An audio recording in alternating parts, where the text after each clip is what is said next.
이강민의 잡지사 4월호 세 번째 페이지. 고양이가 마스코트였던 고양시를 사랑하는 고양시민 펭귄 각종과학관의 이정모 관장님과 함께합니다. 어서 오세요. 안녕하세요.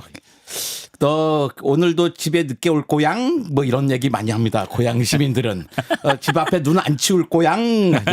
네? 실제로 고양 시민들은 네, 거기에 플래카드가 붙어 있어요. 눈 안 치울 고양 이렇게 저기 하고요. 방언처럼. 예. 아이 고양. 네, 고양시에 살고 있습니다. 그 마스코트 그거 없어진 거 너무 아쉬워요. 예, 네. 없어졌나요? 예. 그렇게 알고 있습니다. 그렇습니까? 예. 예.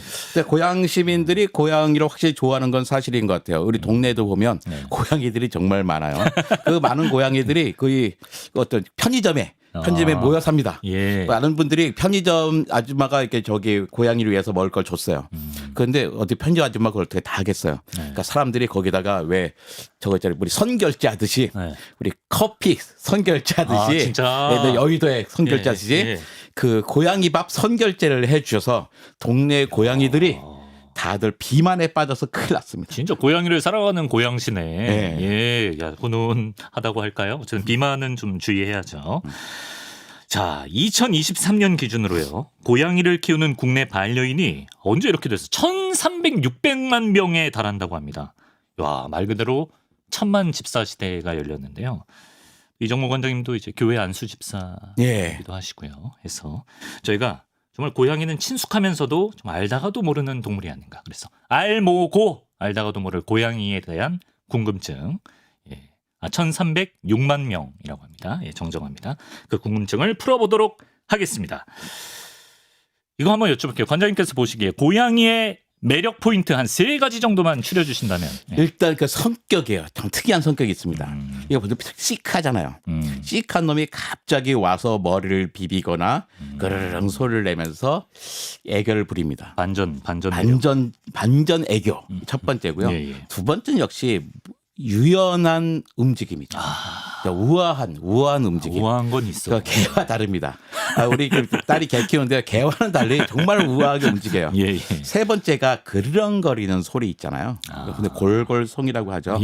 그 사람까지도 편하게 해주는 그 묘한 매력이 있는 것 같아요. 이렇게 3개. 요 자세히는 저희가 방송 중에 한번 또 여쭤보도록 하겠습니다. 저 에디터 중에도 집사들이 몇 명 있는데요. 사진도 한번 구경하고 갈까요? 우리 집사들의 모시고 사는 고양이들입니다. 저 친구가 이제 짜장 카레라는 친구고요. 귀엽네. 저런 친구들. 치즈냥이도 키우고 저 친구는 이제 꼬물이라는 10세 고양이라고 합니다. 귀엽습니다. 그래서 저희 이제 에디터들도 궁금한 게 많아서 하나 좀 풀어보면 좋은데 공통된 질문이 이거였어요. 고양이는 왜 귀엽습니까? 사람 눈에 왜 고양이는 귀엽게 보이나? 이거 뭐 뇌과학적으로 풀 수 있는지. 고양이가 귀엽게 보이는 이유는 아기처럼 생겼기 때문입니다. 사람 아기요? 사람 아기처럼. 그러니까 콘라트 로렌츠라고 하는 동물학자가 있어요. 그러니까 노벨상도 받으신 분인데요. 이분이 베이비 스키마라고 하는 단어를 만들어요. 그러니까 고양이가 귀엽게 보이는 것은 베이비처럼 보이기 때문이다라고 이야기하는 거예요. 생각보다 인간 아기 보세요. 인간 아기는 어떻게 둥글고 큰 머리가 있죠. 그다음에 눈이 커요. 상대적으로 코와 입은 작아요. 그렇죠. 볼이 통통하고 팔다리가 짧습니다. 근데 고양이 봐요. 고양이도 마찬가지로 아기처럼 둥글고 큰 머리, 눈 크고 입과 코는 조물딱만 하고 볼은 통통하고 또 팔다리가 짧아요. 그러니까 인간이 보기에 그냥 아기를 보는 것처럼 느껴지게 되는 거예요. 이게 기본적으로 외모에서 생기는 거고, 이거 동물 행동학자들이 이야기하는 거고. 근데 뇌학자들은 또 고양이의 다른 모습을 얘기합니다. 뇌의 행동이 인간의 뇌를 자극한다는 거예요. 뇌가 천천히 움직이잖아요. 그러니까 뇌가 천천히 움직이는 게 아니라 고양이가 천천히 움직이잖아요. 살금살금. 고양이가 천천히 우아하게 움직이는 걸 보기만 해도 사람들은 편안하게 느껴진다는 거예요. 그다음에 고양이의 골골성, 그르렁거리는 소리가 이게 보통 25에서 150헤르츠거든요. 이게 사람의 호르몬 코르티솔이라고 하는 스트레스 호르몬이 있는데 이것을 감소시킵니다. 아, 저 그래요? 실제로 고양이 소리를 들으면 예. 이게 줄어들어요. 골골송을 들으면 사람 스트레스 지수가 낮아져요. 네. 그다음에 세로토닌이 더 분비가 되고 그래서 이게 희한하게도 그 이유는 모르겠지만 스트레스는 줄어들고 행복감이 넘칠 수밖에 없어요. 야. 거기다가 또 얘는 또 이렇게 예상치 못하는 행동을 하잖아요. 네. 갑자기 뭐 상자 속에 들어가든지 갑자기 귀여운 표정을 한단 말이에요. 이때 사람들은 이제 도파민이 탁 증가가 돼요. 그러면서 우리는 그러니까 고양이를 보고선 예. 행복해할 수밖에 없게 되는 거죠. 야, 이렇게 진짜 과학적으로 설명해 주시니까 납득이 됩니다. 예. 그리고 이런 질문도 있었습니다. 그 유명한 양자역학 실험으로 슈레딩거의 고양이 실험이 있지 않습니까? 예. 그리고 이제 얼마 전에 미국 연구팀이 뭐 고양이 큐비트 기법이라는 것도 이제 만들었다고 하는데 과학자들은 왜 이런 어려운 실험에 고양이를 갖다가 이제 설명하는 데 쓰는지. 그러니까 어렵기 때문이에요. 고양이가 네. 우리 고양이 이해하기 힘들잖아요. 예. 고양이는 뭔가 모호하고 양면성이 있어. 근데 우리가 양자역학 같이 잘 모르겠잖아요. 아, 고양이 한 거야. 그래서 슈레딩거의 고양이, 막 어려운 거구나 했는데 슈레딩거의 강아지? 어렵지가 않죠. 너무 단순한 거야. 뻔해. 네, 뻔해. 그러니까 그럴 수가 없는 거예요. 그러니까 뭔가 모호하기 어려운 거예요. 자기가 이해하기 어려운 개념의 예. 고양이를 쓰게 되죠. 거기다 이중성도 있고 예. 또 이제 과학자들도 이렇게 유머를 좋아하잖아요. 그러니까 고양이라는 밈이 널리 퍼지다 보니까 이제 네. 그다음부터는 계속 이제 고양이를 사용하게 되었던 거죠. 대중들이 고양이 좋아해요. 그러니까 과학자들도 대중이 좋아하는 거를 호소하는 거야. 이거 괜찮아. 이게 그러네. 어렵지만 네. 이거 사실은 당신들이 고양이 좋아하듯이 좋아할 만한 거예요라고 말도 안 되게 유혹하는 거죠. 아, 예. 대중성은 있으면서도 약간 그 아리송함과 신비함은 살리는 적당한 동물이 고양이였던 것 같아요. 예. 저는 이제 개인적으로 가장 궁금한 게 저는 그 고양이를 키우거나 하진 않지만 평소에 이제 고양이과 맹수들 나오는 다큐멘터리를 많이 보거든요. 네. 그래서 그런지 이 고양이 집 고양이도 어쨌든 같은 고양이과인데 얘네는 어떻게 인간이랑 같이 살게 된 것인가? 그 옛날에 펠리스 리비카라고 하는 고양이과 무서운 동물이 있었어요. 펠리스 리비카? 네, 펠리스. 많이 옛날인가 보네요. 많이 옛날에. 예. 근데 얘는 그러니까 위장술도 잘하고 야행성 습관도 있고 고독한 사냥 습성이 있었습니다. 얘가 이제 건조한 초원과 초목이 우거진 숲 모두에서 생존할 수 있었어요. 네. 근데 이 펠리스 리비카에서 진화한 게 펠리스 카투스라고 있어요. 우리가 키우는 고양이가 바로 이 펠리스 카투스입니다. 그러니까 야생에서 무서운 거였어요. 초원과 숲에서 잘 살고 있었는데 갑자기 지구 환경이 요동칩니다. 네. 그래서 10,000년 전에서 2만 년 사이에 갑자기 4~5도가 확 올라가 버려요. 예. 그래서 인간들은 농사를 지을 수 있게 됐는데 근데 이 쥐들의 문제가 뭐냐면 이 고양이들은 살 수가 없게 된 거예요. 자기가 살 수 있는 것이 사라지게 되는 거죠. 근데 지난주에 얘기했지만 인간이 농사를 짓게 되면 어떻게 돼요? 잉여가 생기잖아요. 잉여 생기니까 쥐들이 나타났어. 쥐들이 나타났는데 사람들에겐 골머리인데 인류에게 펠리스 카투스에게는 좋은 먹잇감이 있는 거예요. 어디 다니면서 쥐 찾기 어려운데 저기 인간들이 있는 데는 쥐들이 바글바글하네. 거기에 가야겠어. 그래서 이제 처음에는 펠리스 카투스를 사람들이 싫었겠죠. 근데 보니까 사람에겐 접근 안 하는데 쥐들을 잘 잡아 먹어 준단 말이에요. 너무나 고맙죠. 사람의 입장에서는 고양이들도 너무 좋고. 그렇죠. 그것도 공생관계는 아니었는데 같은 공간에 있지만 페리스 카투스는 단독 생활하는 거니까 정제가 사람에게 오지 않았어요. 그런데 그 중에 어떤 놈들이 뭔가 사람에게 조금 마음을 허락해 준 놈들이 있었어. 그러니까 사람들이 좀 가까이 와, 그 마당에도 들어와. 그러다가 아예 같이 살게 됐죠. 그게 바로 집 고양입니다. 그러니까 우리가 집에서 살던 길거리에 벌어졌던 어디서 만나던 어떤 모습, 어떤 크기, 어떤 이름을 가졌든지 상관없이 전 세계에 있는 모든 고양이는 펠리스 카투스예요. 한 개 종입니다. 고독하게 사냥하던 그 친구들 중에 약간 이제 개냥이 같은 애들이 이제 사람이랑 살기 시작하면서 이렇게 되었다. 근데 진짜 그 집고양이들은 바깥 산책도 따로 안 시키더라고요. 얘 뭐 바깥에 나가는 것도 별로 안 좋아하는 건 좀 신기한 것 같아요. 그러니까 그 자기 영역을 지키는 동물이에요. 고양이 같은 거. 내 영역. 누가 들어오면 싫어해. 내가 들어오면서 싫었는데 자기 살고 있는 집 영역이 너무 좋은 거예요. 안전해. 따뜻하고 먹을 게 많아요. 집사가 맨날 알아서 내가 굳이 사냥을 한다가도 시간 맞춰서 물 주고 밥 주고 다 해준단 말이에요. 여기 너무 좋은 거예요. 그러니까 자기 사냥터예요 여기가. 집인데 굳이 바깥을 왜 나가요. 근데 가끔가다 바깥이 궁금한 애들이 있겠죠. 나가봤더니 너무 시끄러워. 너무 시끄럽고 갑자기 낯선 사람들이 있는데 그걸 다 귀여워해주는 사람들도 있지만 뭐 성내고 위협을 하는 사람들도 있단 말이에요. 더 큰 문제가 뭐냐면 촉감입니다. 어떤 촉감이요? 고양이는요 발바닥이 중요해요. 발바닥이 예. 여기 패드가 있는 것처럼 젤리가 들어있는 것처럼 퍽신퍽신해서 여기서 많은 감각을 얻는데 예. 집에서는 뭐 어떻게 아주 부드러운 뭐 깔려 있잖아요. 그렇죠. 무거운 바닥에 깨끗한 바닥이 있어요. 여기에 익숙해졌어요. 예. 근데 바깥으로 나가면 어떻게 해요? 차가운 시멘트, 아스팔트, 자갈 뭐 까칠까칠한 흙바닥. 원래는 흙바닥에 살았던 애들이지만 그렇지. 이 흙바닥에 익숙하지 않은 거예요. 아. 그래서 이제 이 젤리를 가지고 발바닥 패드로 예. 감각을 얻어야 되는데 예. 그 감각을 얻기에 익숙하지 않아요. 그러니까 나가지 않으려고 그러죠. 그 낯선 촉감에 굉장히 민감하구나. 그렇죠. 나가봤더니 또 개가 있어. 이게 개가 또 만만치가 않은 거예요. 고양이에 몰입을 하셔가지고 표정 연기를 하고 계시죠. 그래요? 개가 있어. 이 개 때문에 예. 나가기 싫은 개만 없어도 좀 나가볼 텐데 왜 이렇게 개가 많은지 나는 우리 동네 개가 많은지 몰랐는데 딸이 한번 개 맡겨가지고 열흘 동안 개 데리고 산책 나간 적이 있어요. 나가보니까 정말 개가 많은 거예요. 이 동네에 이렇게 개가 많았어? 그런 거죠. 고양시에는 개도 사랑한다. 네, 근데 우리 개가 고양이들에게 아주 못되게 굴더라고요. 그래. 그 개랑 고양이는 진짜 앙숙지간이 맞는 건가요? 개와 고양이뿐만 아니라 모든 동물들은요 서로 앙숙입니다. 개와 새, 고양이와 새, 뭐 개와 뱀, 고양이와 뱀 다 앙숙입니다. 근데 우리가 왜 앙숙이 생각해? 우리 친하게 있으니까. 우리 집에서 개와 고양이가 같이 있으니까 앙숙처럼 보이는 거예요. 네. 보면요 그 남매들도 앙숙해요. 집집마다 아들과 딸이 있잖아요. 걔 엄청나게 앙숙이라고요. 앙숙이지. 네. 근데 걔네들보다는 차라리 친한 것 같아요. 개랑 고양이가. 자식 둘 이상 키워본 사람들은요 압니다. 야, 이게 개와 고양이보다 차라리 낫다 얘네들. 개와 고양이가. 내 아들 딸이 견원지간보다 더한 사이일 수 있어요. 예, 맞습니다. 자, 정말 이 고양이는 그 오묘한 표정만 봐도 얘네가 지금 무슨 생각하고 있는 건가 그 속을 좀 알기가 쉽지 않아요. 저 표정. 꼬물이의 저 표정. 그래서 한번 고양이의 속을 한번 탐구해 보도록 하겠습니다. 이런 말이 있습니다, 관장님. 고양이의 시간에는 현재밖에 없다. 이건 무슨 말인가요? 과거나 미래가 없다는 건가요? 뇌과학자들이 그런 얘기 많이 하더라고요. 왜 이런 거 연구하는지 모르겠는데 두뇌에 신피질이라고 있잖아요. 겉질. 신피질. 네, 그 겉질이 되게 얇아요. 그래가지고 시간 감각이 별로 없대요.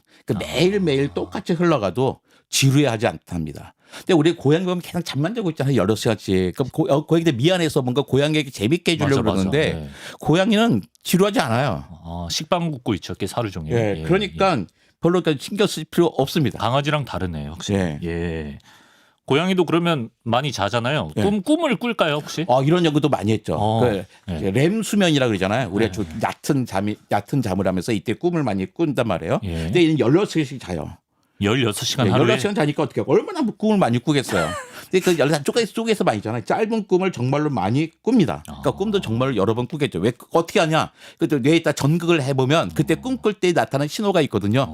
얘 지금 꿈꾸고 있구나. 사람보다 훨씬 꿈을 많이 꾸고 있어요.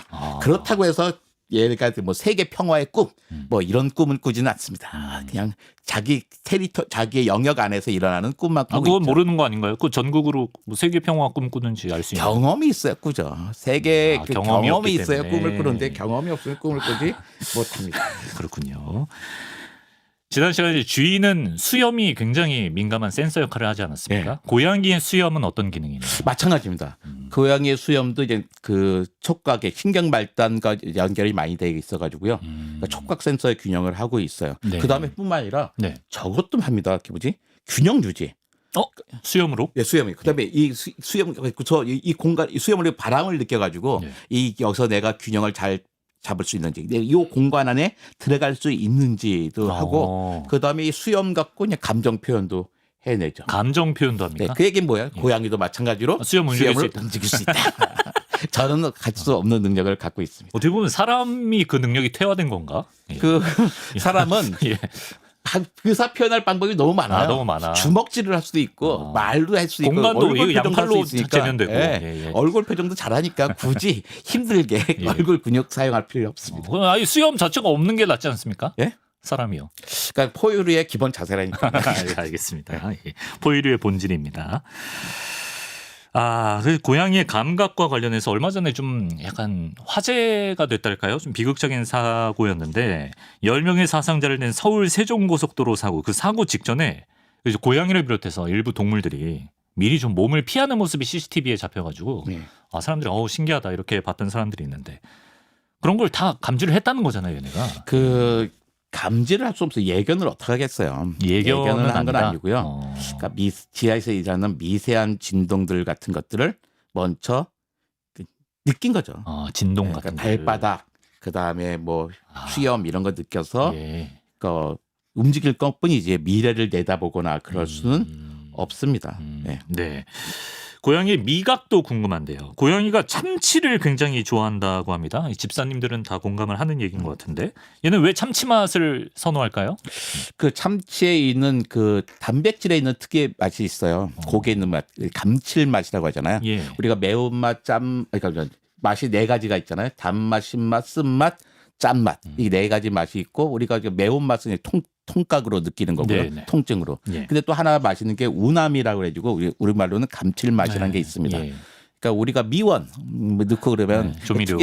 조미료. 조미료가 감칠맛을 되게 강화시키는 그렇죠. 거거든요. 예. 그래서 맛있어요. 조미료 너무 맛있습니다. 저는 적극 추천하는데. 고양이만 마시는 게 아니고. 근데 그 감칠맛을 좋아하는 거예요. 그러니까 고양이는 기본적으로 육식이란 말이에요. 육식에서 고기에서 나는 특유의 맛이 있는데, 근데 그 딴 고기보다 이제 그 참치의 그 감칠맛이 잘 나요. 예. 그래서 특히 참치를 좋아하는 거죠. 근데 사람들이 딴 고기, 소고기, 돼지고기 뭐 이런 거 주면 좋아하겠죠. 예. 비싸요. 잘 안 좋아. 근데 뭐 주기 어려워. 근데 참치 싸. 그렇게 열심히 주니까 거기 익숙해진 거지. 걔도 소고기 계속 주잖아요. 예. 좋아합니다. 그렇네. 예. 우리 문제였네. 그러니까 걔가 우리 지갑 문제였네. 걔 참치 좋아하니까 참치 좋아해서 주는 거야. 예. 난 그 비싼 고기 좋아합니다. 듣고 보니까 우문현답이었네요. 예. 근데 특이한 건 단맛은 전혀 모릅니다. 고양이가요? 예, 고양이. 왜 단맛은 어디서 나는 거냐면 탄수화물에서 나는 거예요. 네. 탄수화물에 뭐 설탕, 그러니까 당에서 나는 맛이잖아요. 그런데 얘는 육식을 하지 않아요. 그 단맛이 나지 않습니다. 그러니까 과일, 설탕, 아무리 설탕물 타줘봐야 안 먹죠. 옛날에 우리 엄마가 옆집에 고양이 맡겼는데 잘해준다고 친하게 해서 설탕물 막 탔는데 걔는 설탕물인지 맹물인지 몰라요. 왜? 단맛을 느끼지 먹긴 못하기 먹어도 이게 맹물이랑 구분이 안 된다고? 그렇죠. 목마르니까 먹겠죠. 목마르게 먹지만 안 먹습니다. 설탕만 낭비했네요. 네, 근데 쓴맛은 또 느껴요. 쓴맛은 느끼고요. 쓴맛은 왜냐면 쓴맛은 기본적으로 독의 맛이에요. 그러니까 우리가 쓴맛을 싫어하는 게 뭐냐면 독의 맛입니다. 쓴맛은 어떤 느낌? 제일 뒤에서 느끼잖아요. 근데 우리가 쓴맛은 피할 수가 없어요. 이 약을 갖다가 이 혀 앞에 놓나 뒤에 놓나 어차피 쓴맛을 느낄 수밖에 없어요. 그렇죠. 이제 진화가 이제 필요했죠. 쓴맛은 반드시 피해야 했거든. 그러니까 무조건 감지하게 해놨는데 마찬가지로 고양이도 쓴맛은 잘 느낍니다. 그래가지고 뭐 약물, 약 같은 거 약인 줄 알아요. 쓴맛이 나기 때문에. 예. 우리 혀에 그 쓴맛 느끼는 게 제일 안쪽에 있군요. 예. 양쪽에서 뭐 다 맞지만 안쪽에서 아주 급격하게 딴 데보다 잘 느끼게 되어 있습니다. 예. 고양이의 시력은 어떻습니까? 얘네 뭐 밤에도 뭐 잘 돌아다니긴 하던데. 예. 잘 보죠. 그냥 뭐 잘 본다. 잘 본다. 네, 잘 본다. 쥐는 시력이 안 좋았잖아요. 쥐는 시력이 안 좋고 얘는 잘 본다. 그러니까는 뭐 그러니까 밤중에도 많이 다니고 또 여기 어떤 타우린이라고 하는 그 단백질이 있는데 그게 자체 발광하는 빛을 발광하는 기능이 있어서 더 많이 보게 될 수도 있습니다. 그리고 이제 골골송 아까 말씀하셨죠. 골골송이 인간의 스트레스도 좀 낮춰주는 효과가 있다 말씀하셨는데 골골송을 얘는 왜 어떨 때 하는 건가요? 그러니까 다양한 그 언어 습관인 거죠. 그러니까 제일 많은 게 뭐야? 골골송 기분 좋을 때 낸다 그러는데요. 꼭 그렇지도 않아요. 그래요? 행복하고 만족스러울 때 골골송 합니다. 제가 진짜 녹화 들어오기 전에 저희 아나운서 선배 반려묘 있는 분한테 여쭤보니까 자기는 궁금한 게 얘가 고양이가 골골송을 불러서 기분이 좋은가 보다 하고 쓰다듬어주면 갑자기 하악질을 한대요. 네. 이거 자기가 기분 좋은 거지 너까지 기분 좋아라는 게 아닌 거예요. 그러니까 일단 이제 안정된 상태에서 가장 나타나는 일반적인 반응이 골골송이에요. 그르렁거리는 거. 내가 기분이 좋은데 왜 만져? 난 네 없어도 좋은데 지금. 기분 좋을 때 내긴 내네요. 기분 좋을 때 내요. 또 있어요. 예. 배고플 때도 내요. 배고플 때도? 네, 배고플 때나 뭐 원하는 거 있을 때. 사람들은 앞에서 골골하면 야, 날 좋아하는구나 하는데요. 배고플 가능성이 되게 커요. 밥이나 줘라 이 집사야. 네, 그런 거죠. 또 아플 때도 냅니다. 아플 때도요? 네, 아플 때 뭐냐면 이게 그랬잖아요. 이게 호르몬을 바꾼다 했잖아요. 사람의 호르몬만 바꾸는 게 아니라 자기의 호르몬도 바꿔요. 자기의 그 스트레스 호르몬을 줄이고 행복 호르몬을 늘립니다. 그러니까 어떻게 해요? 자기 치유 효과가 있는 거죠. 그래서 그러니까 이렇게 골골하면 나 아픈데 난 스스로 날 거야 막 하고 있는 거예요. 또 심지어 스트레스 날 때도 마찬가지 이소리를 내서 그것을 더 증폭시키려 하겠죠. 또 다른 인간과 교감하고 싶을 때도 골골성을 내요. 고양이도 하고. 그러니까 도대체 이거 어떻게 하라는 거야? 골골성 낼 때. 단순하게 생각하면 안 되네. 그렇죠. 근데 이게 헤르츠마다 다 달라요. 그러니까 우리가 부를 때는 다 똑같은 골골성인데 얘는 뭐 25에서 50헤르츠가의 골골성이냐, 50에서 100헤르츠냐, 100에서 150이냐, 또 딴 거냐 모른단 말이에요. 그러니까 우리는 귀로 구분할 수 있을까? 구분하지 못합니다. 그러니까 걔가 그러거려요. 그냥 자기 관찰만 하면 되지. 함부로 만지고 그러면 일단 밥도 줘보고 뭐 다 해봐야지 되는 거죠. 그러니까 골골성을 한다고 무조건 행복한 건 절대로 아니다. 하지만 행복할 때도 많이 낸다. 있긴 있다. 그러니까 우리는 우리 귀에 들리는 걸 다 골골송이라고 하지만 이제 다양한 좀 의사소통 역할을 하는 겁니다. 그리고 이제 지난 시간에도 살짝 언급을 해주셨는데요. 고양이가 이제 집사를 신뢰할 경우에 진짜 너무 신기하더라고요. 쥐 같은 걸 잡아다가 문 앞에 툭 던져놓고 가지 않습니까? 이거는 어떤 심리입니까? 이게 진짜 고양이의 보은인가요? 고마워서 그러는 건가요? 그렇죠. 진짜로? 나 고마워요. 나 놀고 있잖아. 나도 그러니까 얘는 진화적으로 있는 거예요. 기본적으로 그러니까 쥐를 잡아주는 사명을 가지고 인간관계 살게 됐잖아요. 근데 그걸 잊고 있었어. 아직 평상시에 감침이 없어. 근데 한번 나가봤더니 있네. 보이는 걸 안 잡을 수는 없잖아요. 내가 찾아다니지는 않겠지만 먹을 게 많으니까 보였으니 최소한의 인간과 나에 관해서는 계약관계, 신뢰관계를 지키겠다 한 정도로 얘는 해주는 것 같아요. 야, 그렇습니다. 그런데요. 그러니까 고양이 놔주면 쥐 많이 잡겠구나 하는데요. 쥐보다 더 많이 잡는 게 새를 가장 많이 잡습니다. 새를? 새. 미국에서만 하여튼 1년 한 13억 마리의 새를 고양이들이 잡는다. 근데 먹지도 않고 잡는 거는 오락을 잡는다. 오락이구나, 오락. 그런 연구 결과가 있어서 심지어 스미소니언의 그 학예사 같은 경우는 들고양이와 집고양이들을 이렇게 다 이렇게 저거 하자 이렇게 중성화하자, 늘어나지 않게 이런 이야기 했다가 엄청난 비난을 받기도 했죠. 그런 일도 있었군요. 나무에 올라가서 잡기도 하고. 그러니까요. 빨라요. 커다란 뱀이요. 고양이한테 꼼짝 못합니다. 맞아요. 뱀이 탁 해도 고양이가 갖고 놀아요. 싹펴고 탁탁 쳐버리잖아요. 양양펀치. 고양이 정말로 빨라요. 맞아. 새보다 더 빨라요. 완벽한 어떤 생명체인 것 같기도 해요. 그래서 고양이 무섭습니다. 무섭습니다. 친하게 지내야 됩니다. 질문이 들어왔습니다. 우리 에디터 질문인데 고양이과 동물들이 덩치에 비해서 앞니를 쌀알이라고 하나요? 앞니가 작은데 왜 그럴까요? 그럴까요? 보통 다른 그 고양이과 동물이 작잖아요. 근데 굳이 클 필요가 없기 때문이 아닐까요? 지금은 어차피 뭐 집에서 잘 주고 송곳니를 많이 쓰기도 하고. 근데 뭐 앞니의 원래 역할은 자르는 거거든요. 쥐처럼. 잘라 먹는 건데 얘는 찢어 먹는 동물이잖아요. 발톱도 쓰고 하니까. 찢어 먹는 동물에서 이제 발톱과 이게 성관계가 중요하죠. 그래서 고양이가 물을 싫어하는 이유가 바로 그것 중에 하나예요. 물이요? 일단 고양이는 어디 살았어요? 초원에 살았단 말이에요. 물과 익숙하지 않은 곳이에요. 근데 또 그러니까 일단 물을 싫어하는 데다가 물 속에 들어가면 털이 그대로 젖어요. 푹. 푹 젖으니까 무거워요. 무거우니까 자기 활동성이 떨어져. 그러니까 일단 이제 불리한 거예요. 가장 큰 문제가 뭐냐면 물 속에서는 손톱을 쓰지 못해요. 발톱을. 그러네요. 그러니까 고양이는 그 무기가 발이에요. 그렇죠. 입이 아니라. 사자처럼 입을 하니까 발로 해야 되는데 팔톱에 힘이 없어. 물속에서 저항이 있어서. 그러니까 갑자기 자기가 속수무책이 되는 느낌이에요. 그래가지고 대부분의 고양이, 그러니까 뭐 벵골 고양이 이런 거 빼놓고요. 대부분의 고양이는 물을 싫어합니다. 기동성도 떨어지고 발톱도 못 쓰니까요. 그리고 이제 고양이 한간에 떠도는 소문들이 있는데 이것도 좀 과학적으로 풀어주실 수 있으면 좀 부탁을 드리겠습니다. 일단 고양이 액체설 많이 들어보셨을 거예요. 고양이는 좀 이게 물리적으로 말도 안 될 것 같은 그 좁은 공간도 요리조리 잘 빠져나가고 저런 식으로 약간 모양 틀에 따라서 몸 형태가 약간 맞춰지는 것 같기도 하고요. 이게 말이 되냐? 진짜 얘는 액체 생물 아니냐? 물론 농담으로 하는 거지만. 액체 같아요. 그렇죠. 액체인가요, 액체 사실? 예. 네. 고체, 액체, 기체가 있잖아요. 예, 예. 고체의 특징이 뭐예요? 모양과 크기가 정해져 있다는 거고, 예. 기체는 크기와 모양이 정해져 있지 않은 거예요. 예. 액체는 크기는 정해져 있지만 모양은 정해져 있지 않아요. 액체네. 예, 왜 액체요? 이거 액체라고 봐야 되는 거예요. 그런데 예. 정말로 정말 저렇게 액체처럼 보이는 데는 이유가 있어요. 예. 일단 뼈 수가 많아요. 사람의 뼈가 206개예요. 예. 그런데 고양이는 244개예요.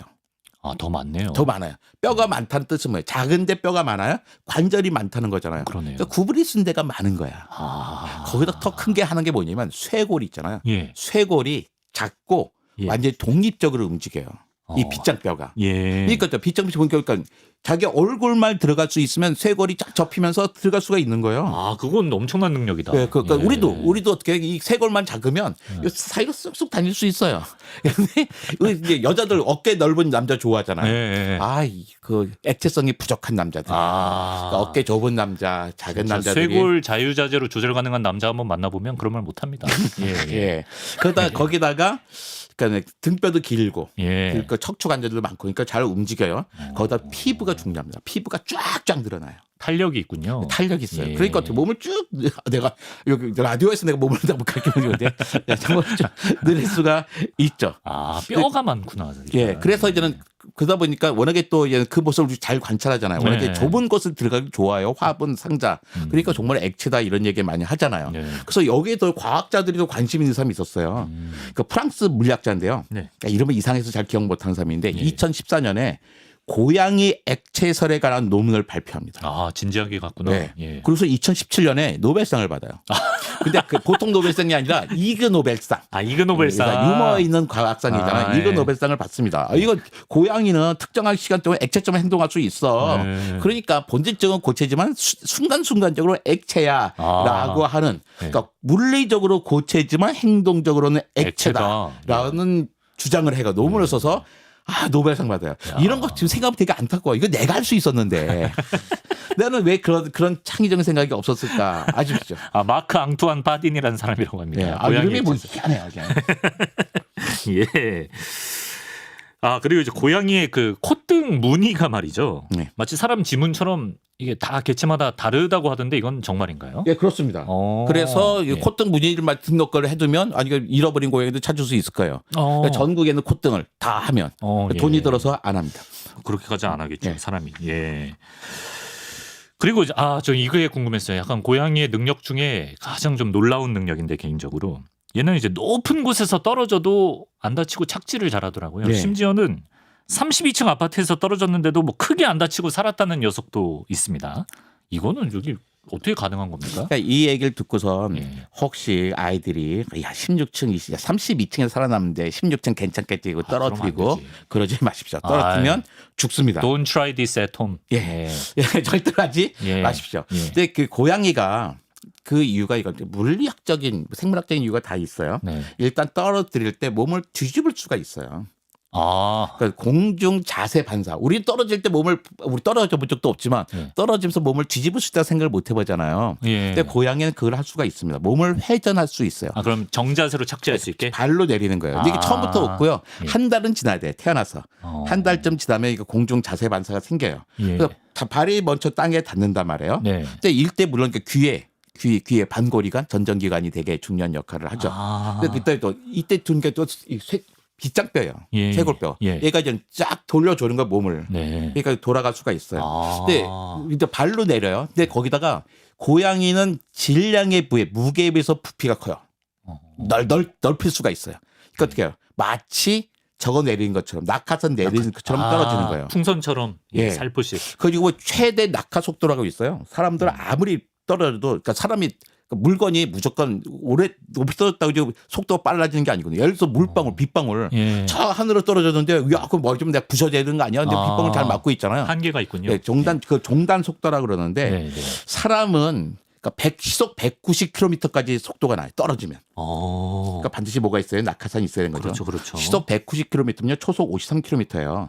근데 고양이는 최대 97km예요. 시속. 그러니까 초속 27m 정도 됩니다. 충분히 천천히 떨어져요. 제동이 되네요. 그러니까 사람과 달리 충분히 천천히 떨어진다. 예. 그래서 이 고양이 특징이 뭐냐면 예. 차라리 2, 3층에서 떨어지잖아요. 예. 죽을 확률 되게 커요.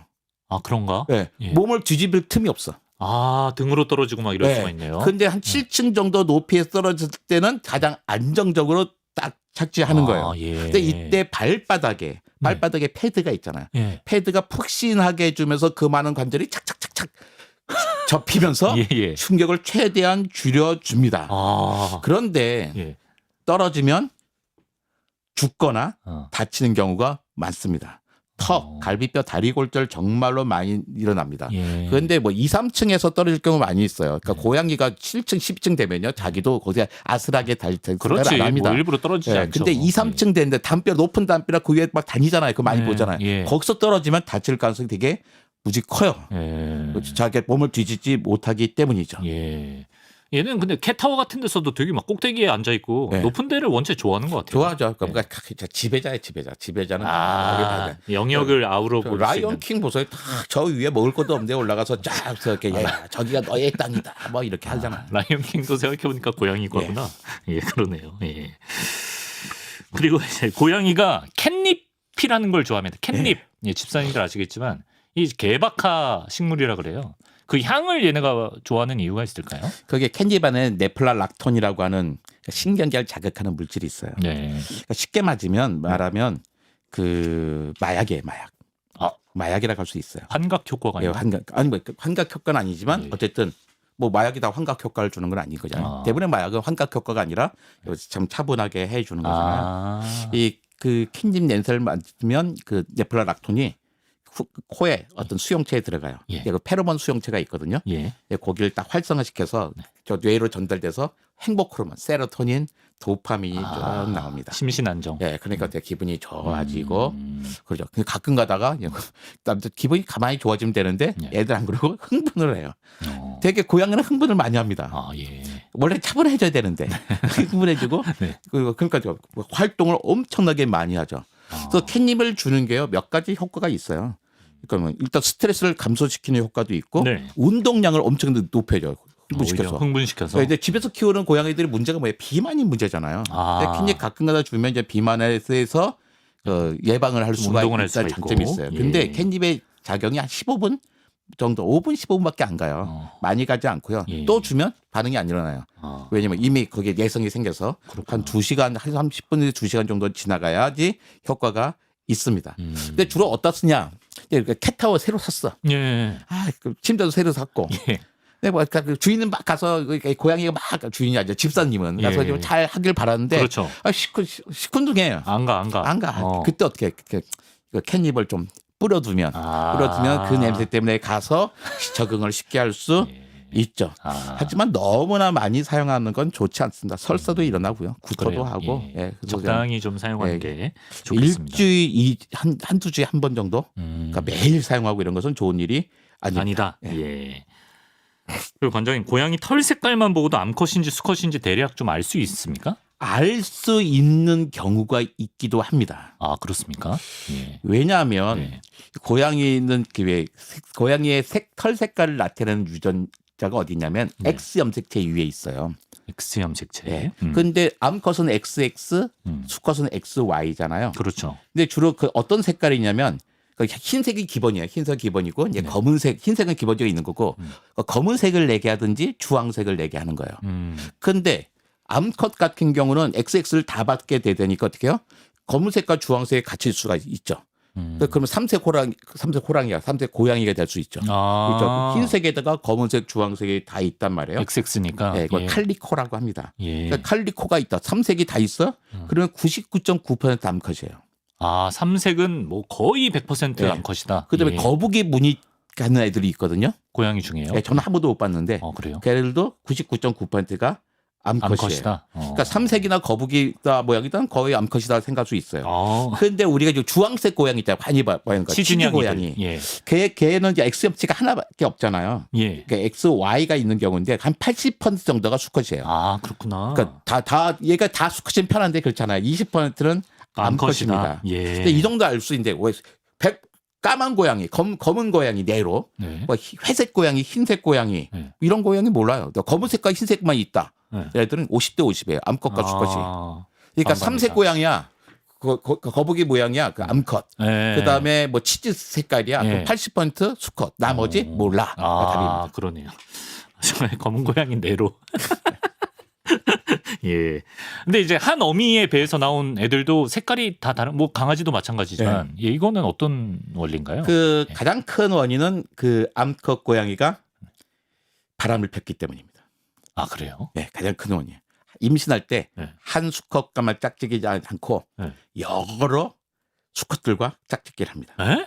그래도 한 수컷의 정자만 다 골고루 다 받습니다. 그게 돼요? 됩니다. 새도 마찬가지예요. 새도 보면요. 새는 뭐 1부 1차제 그런 얘기 하잖아요. 예. 거짓말이에요. 나중에 알 낳아서 알에서 저거 있잖아요. 유전자 검색해 보잖아요. 예. 재에서 뭐 5마리, 6마리 막 섞여 있습니다.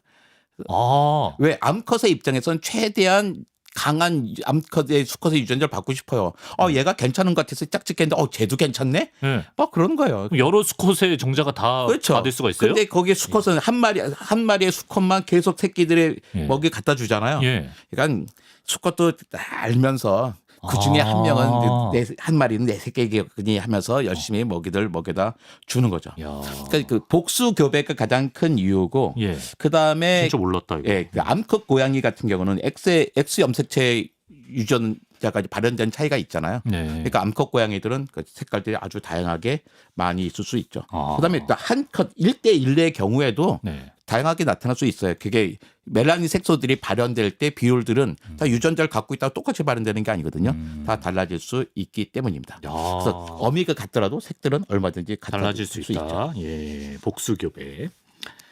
자, 이렇게 고양이에 대해 알아봤습니다. 작년에는 국립중앙과학관에서 8월 8일 세계 고양이의 날을 맞아 제1회 냥냥이 학술대회를 개최하기도 했다고 하는데요. 그때 아주 흥미로운 고양이 연구 발표도 쏟아졌다고 하는데, 혹시 이정모 관장님께서도 혹시 고양이를 주제로 어떤 연구해보고 싶은 주제가 있으실까요? 저는 우린 고양이를 좋아하잖아요. 근데 고양이가 또 생태계에 미치는 영향도 되게 크단 말이에요. 그러니까 마라도 같은 경우에는 거기 저 중요한 우리 천연기념물 새도 있는데, 그러니까 마라도에 고양이 막 풀어놨더니 얘들 다 잡아먹는 거예요. 예. 그렇다고 이제 뭐 그 고양이를 퇴치하자 이런 말을 했더니 어떻게 고양이를 사랑하시는 분들은 뭔 말이야 뭐 그런 데 되잖아요. 그렇죠. 예. 그래서 또 어떤 사람들이 꾀를 냈냐면 고양이에다가 목도리를 해줬습니다. 목도리? 예. 예. 울긋불긋한 목도리를 채워줬어요. 무슨 효과가 있죠? 그러니까 네. 고양이가 새에 접근할 때 처음에 고양이가 안 보이는 거예요. 새의 입장에서는. 근데 고양이가 이제 잘 보이죠. 목도리가. 그러니까 새들이 훨씬 더 잘 피할 수 있게 해준 거거든요. 현명하다. 그러니까 이런 식으로 미국에서만 13억 마리의 새가 고양이에서 피해를 받는다 그러면 고양이를 없애려고 할 게 아니라 특히 그 지역에 따라서 중요한 지역에는 고양이들에게 뭐 이런 목도리 좀 하나쯤 해줘서 그 목도리 해준다고 해서 고양이가 뭐 특별하게 피해를 보는 것도 아니고 자기가 왜 목도리를 하는지는 모르겠지만 평화롭게 같이 공존할 수 있잖아요. 어차피 고양이가 뭐 새 먹지 말고 그렇죠. 다른 거 먹을 수 먹는 거니까. 그 정도는 뭐 인간의 적절한 개입이 아닌가. 그런 식으로 고양이가 사람들과 같이 살 수 있는 기회를 만들어주는 연구를 한다면 그런 게 뭐가 있을까 생각하고 싶습니다. 예, 기대됩니다. 여기까지 이정모 관장님과 함께 오늘은 고양이는 대체 왜 그럴 왜 그럴 고양 시민이 아니어서 익숙지가 않네요. 궁금증을 해결해봤습니다. 관장님 고맙습니다. 감사합니다. 고양.